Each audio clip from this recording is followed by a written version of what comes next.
was talking to you about Kam Atakuru. Yes. He had lost his match quite quickly. It was such a sudden thing that a lot of people in the audience didn't really know how it ended. I think it was an armbar, but I'm not convinced. Anyway, by the interval, which was two fights later, he was still in a certain amount of distress. He'd slid down the wall, and he was very, very upset. Emil Coleman happened to be passing en route to sort of sorting out things in the back whilst there was a sort of interval going on, and there was this very interesting scene because a lot of the cornermen were very concerned because he just wasn't very happy, and there was lots of the camaraderie was really strong because they were all sort of encouraging him and sort of telling him that, you know, if you rationalise it too much, then it becomes an issue, and if it becomes an issue, then it's something that's going to affect you the next time. And if it affects you negatively the next time, one loss can become a whole stream of losses. When I talked to Emil Coleman about this later, he told me that the thing about Kam is that there's a lot of talent there, and in the gym, that talent can be seen. Outside the gym, in actual competition, for some reason, he's not quite able to translate what he's good at in the gym to real life on the stage, and he's now got a record of 1-4. That's 1 win and 4 losses. And it kind of sort of brought back to me some of the things that I read from Hywel Teague, who's the editor of Fighters Only, who I have to say wasn't there. And he was talking about the fact that there are two distinct types of sort of fighters. There's the fighters that are very, very good in the gym, but have trouble translating it into actually fighting in a sort of combat situation. And there are fighters that are very, very good in the gym, very, very good sort of in the cage, but you might be mistaken for thinking that they are not quite so good if you were to see them in the gym. He talked about that in one of his notes from ringside, and that was the first time that I sort of understood what he was sort of saying in practice. It was interesting. It was also interesting to see how supportive Emil was, and sort of the advice he offered, and I think sort of Kam felt better, but it was a good sort of 5 minutes that they were talking, about how he felt, and about what had happened, and about how they could, how Kam could move on from that. So I saw something very, very intimate, I think, there backstage. Something that people don't see when they're outside. I think that was sort of like a Carl Noon moment, like the Carl Noon moment I witnessed, a couple of events ago. Moving on, so after the interval, there was the Lee Ojibana and Julian Soars. Now, this was a fantastic match. It went all the way to unanimous decision. Soars won,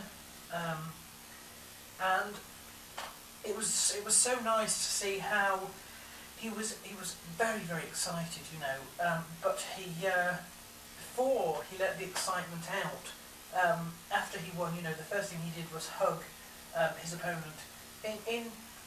There was a touch of the Huerta Garcia match between the two that were going on at the end of that there. It ended up with Soars, in fact, what started as a genuflect ended up as a bit of a prostration, in fact, before his opponent, which was quite interesting considering he was the winner of the bout. That's a huge mark of respect, and he was very quick to sort of go over then to the corner and the training camp of his opponent and thank them before he got very excited and started sort of running around the ring with his arms in the air. But yes, that was fascinating. Now his camp, interestingly enough, here it says is Team Carbon, which is very interesting because I believe it is the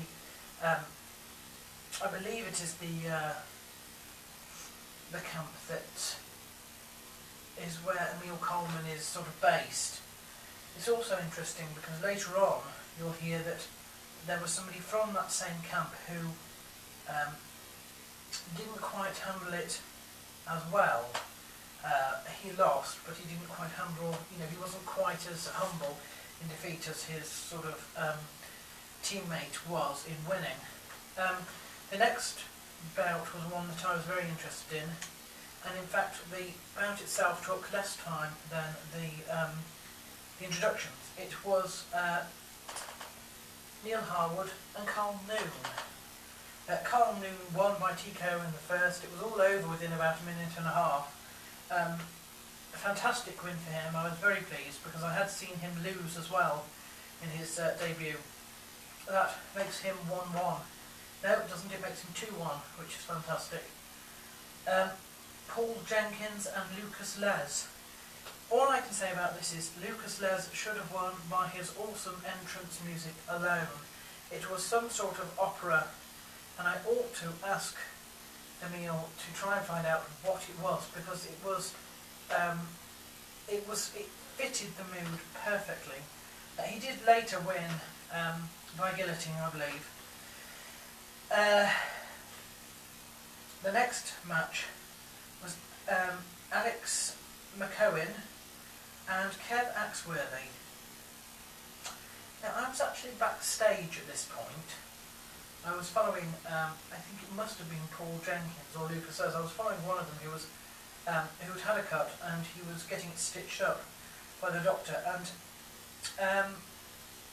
we were sort of minding our own business with this when Emil popped round and said that they needed the medic in the back to come out to the ring to sort of confirm what was going on, and by the time I got out, the doctor had called a stop to the contest. I believe it was by cut. Kev Axworthy, who was the losing party, he was on Team Carbon, did not take it very well. In fact, he stormed out of the ring, stormed out of the octagon, flouncing around. I believe he even sort of threw, I don't know whether it was his gloves or his wrap or his mouth guard or all three, but he was throwing them around as well at the doctor and at the referee as well, who happened to be Mark Goddard, who was not very impressed. In fact, he was a little bit distressed, I think. I think he was a little bit angry as well. I think Kev Axworthy calmed down and people sort of later apologised, but it was not a very good showing.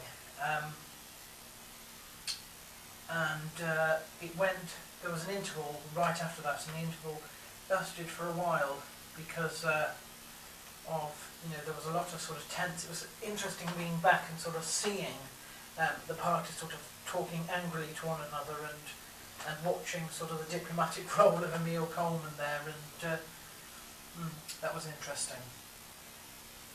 So then we went to an interval, and I shall complete the card, I think, on my last video.